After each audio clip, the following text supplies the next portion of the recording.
เห็นโมตอนจับยาบ้านะลงข่าวกันตึมๆเนาะแล้วจับแล้วเอาไปใส่เอาไปไว้บางไหนแต่การคือบ่ลงข่าวตรงนี้นำอยากเอามาทำลายให้หมดเลยอย่าบอกนะว่าเอาไปขายต่อว่ากันตรงแบบนี้แหละ มันมีป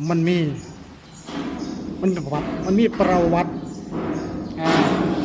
อย่าให้รู้นะพวกมึงนะมีแต่ข่าวจับแต่ข่าวทำลายได้ดีมันต้องออกมาทำลายถิ่นดีข่าวเลยลุ่งเกี่ยวนะครับ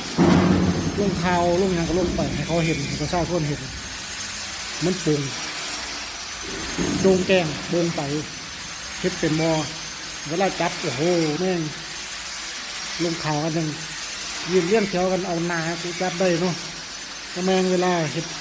ทำลายกูเห็นมึงทำเลยมึงเอาไปใส่เนี่ยเดี๋ยวบอกนะว่าพวกมึงเอาไปขายก่อนบ้าเลย